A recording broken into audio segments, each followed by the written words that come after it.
এই যে দেখো চিকেনটা আর আলুটা একবার, আর এই যে শেষে একটু কিষানের সস দিয়ে দিলাম। এই সসটা দিয়ে ভালোভাবে নাড়াচাড়া করলেই রেডি হয়ে যাবে পাস্তা।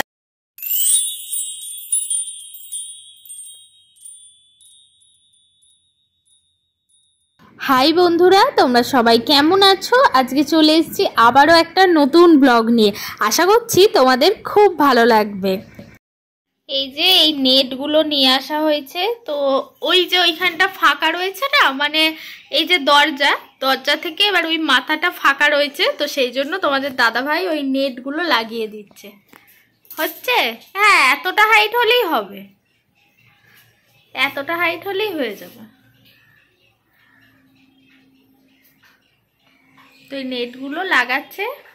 আর আমি এই যে এইদিকে দেখো সবজি কাটতে বসেছি। এখানে মাংসের আলু কেটে রেখেছি, কুমড়ো, আলু, পুঁই শাক, রসুন, আর শুধু পেঁয়াজটা কাটা বাকি আর আদাটা কাটা বাকি। তো ব্যাস তাহলেই হয়ে যাবে। তারপর এই দিকগুলো গুছিয়ে তারপর স্নান করে এসে একবারে রান্না করব। আবার রান্না করেও স্নান করতে যেতে পারি, যাই হোক যেটাই হোক করব। আর ওই যে তোমাদের দাদাভাই ওখানে সব লাগাচ্ছে। কদিন ধরে বৃষ্টির পর আজকে একদম ঝকমকে রোদ দিয়েছে, আর রোদ দিলে যেন কাজের এনার্জিটাও বেড়ে যায়। এদিকে তোমাদের দাদাভাই এই নেটগুলো আর ওই কাঠগুলো দিয়ে এইখানটা মানে অনেকটা তো নিচুতে, তো সেই জন্য ওই তার জালগুলো দিয়ে দিচ্ছে, যাতে কোনোভাবেই আর কোনো লোকজন বা যাই হোক না কেন কেউ আর ঢুকতে না পারে। বা বিড়ালের উৎপাতও আছে, তো ওইখানটা যেহেতু নিচু, তো বিড়ালগুলোও না ওই ওপর থেকে লাফ দেয়, তো সেই জন্য ওই নেটটা দিয়ে দেয়া, যাতে আর বিড়ালও উঠতে না পারে। আর এদিকে তোমাদের দাদাভাই সব কিছু ফেলে বসে পড়েছে টেবিল বানাতে। এই কাঠগুলো আমাদের বাড়িতে ছিল, তো ও বললো এই কাঠগুলো শুধু শুধু নষ্ট হচ্ছে, তো আমি একটা টেবিল বানিয়ে নেব।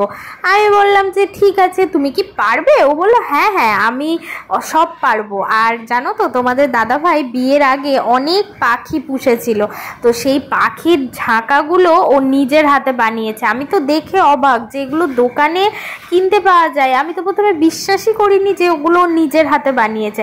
তারপর পরে সবাই বলে যে না, ওগুলো নিজের হাতেই বানিয়েছে।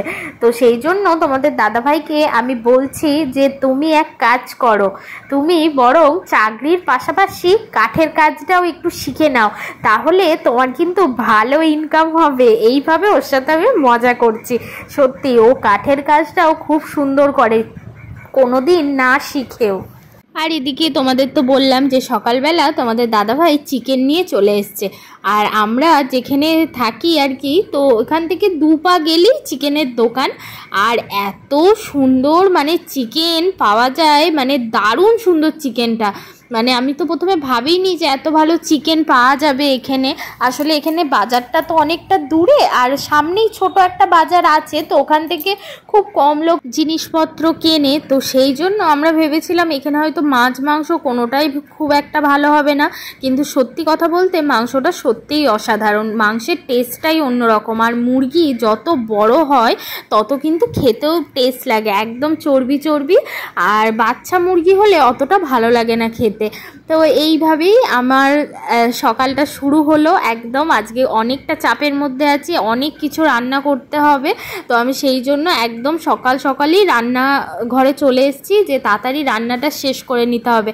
আর জলখাবারে সেইভাবে কিছুই আর খাইনি, খিদেও পাইনি, ওই সকালে যা চা বিস্কুট খেয়েছি দুজনে, তো সেই জন্য তাড়াতাড়ি রান্নাটাও করে নেবো। তো ব্যাস আমার এদিকে মাংস ধোয়া কমপ্লিট। আর মাংসটা ধুয়ে নেওয়ার পর তোমাদের আর একবার দেখাচ্ছি যে এত সুন্দর মাংসটা দিয়েছে, মানে সব রকম মিশিয়ে দিয়েছে।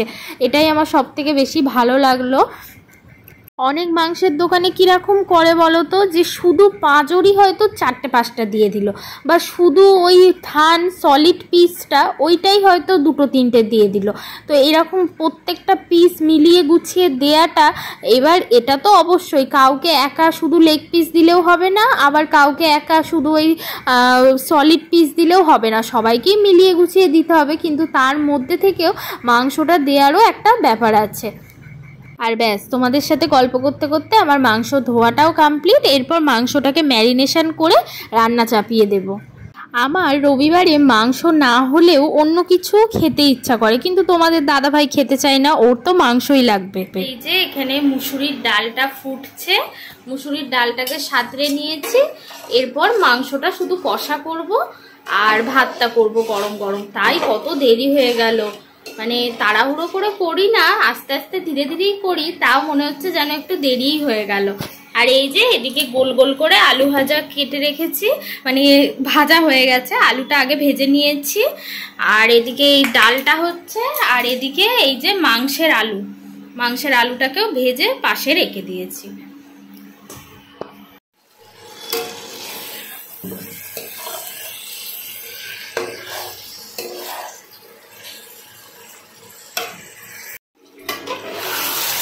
এই যে দেখো চিকেনটা আর আলুটা একবারে কষতে দিয়ে দিয়েছি, আর এইরকম সুন্দর একটা তেল ছেড়ে গেছে, আর কি সুন্দর একটা গন্ধ বেরিয়েছে, মানে ভীষণ ভালো লাগছে গন্ধটা। বাবা, আলুগুলো এত ভালো যে কষতে কষতেই গলে গেছে।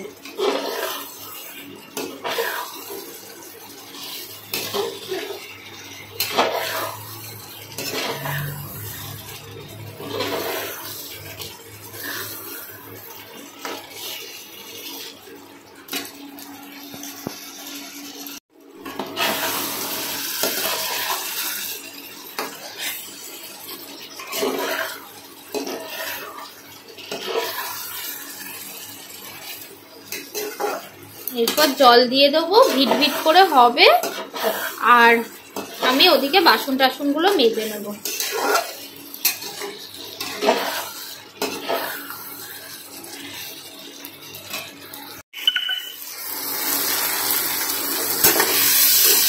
পুঁই শাক, আলু, কুমড়ো এটা ভাজতে দিয়েছি 5 ফোড়ন দিয়ে, একটু ভাজা ভাজা হলে তারপর মশলাগুলো দেব।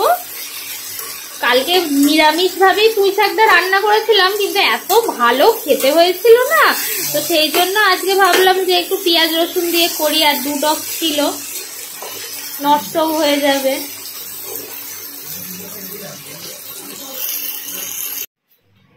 আর এই যে একদম স্নান করে চলে এসেছি, ভাতটা হলেই হয়ে যাবে, তাছাড়া সব রান্নাই হয়ে গেছে মোটামুটি, শুধু ভাতটা হচ্ছে। তো তোমরা তো দেখলেই যে রান্না বান্না সব কিছু একদম কমপ্লিট হয়ে গেছে। সেই আমি রান্না করতে বসেছি 9টায়, আর রান্না করতে করতে স্নান করে পুজো দিতে প্রায় 12:30 মতো বেজে গেল। তো অনেকটাই তাড়াতাড়ি হয়ে গেছে আজকে, ওটাই তাড়াতাড়ি রান্না চাপালে তাড়াতাড়ি রান্নাও হয়ে যায়। আর আজকে না প্রচণ্ড রোদের তাপটা দিয়েছে, আর আজকে অনেকগুলো জবা ফুল পেয়েছি, তো সেই জন্য মায়ের পায়ে, তারপর মা লক্ষ্মীর পায়ে সবাইকে দিতে পেরেছি জবা ফুলগুলো। আর তারপর খানিকক্ষণ রেস্ট নিয়ে দুজনে একটু গল্প করে তারপর এদিকে খাওয়া দাওয়া করতে চলে এসেছি। তোমাদের দাদাভাই বলল মুসুরির ডাল আর আলু ভাজাটা থাক সুমি, ওটা রাত্রিরে নয় খাবো, এখন শুধু পুঁই শাক আর মাংস দিয়েই খাবো।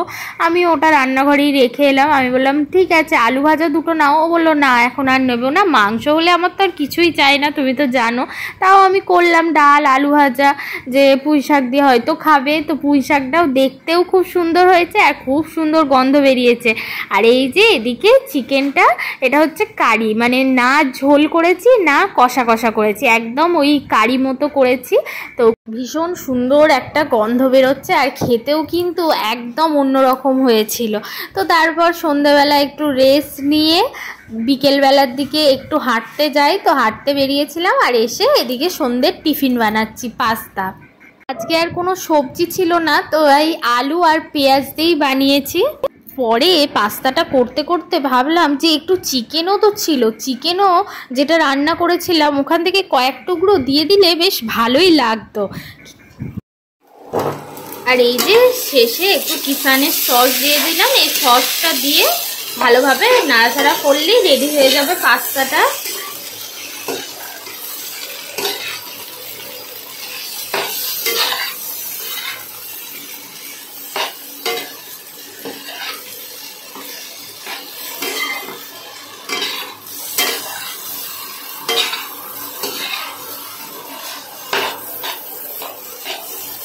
তো ব্যাস ভিডিওটা এই পর্যন্তই। তোমাদের ভিডিওটা কেমন লাগলো সেটা অবশ্যই কমেন্টে জানিও। যদি ভালো লেগে থাকে প্লিজ একটা লাইক করো আর পাশে থেকো।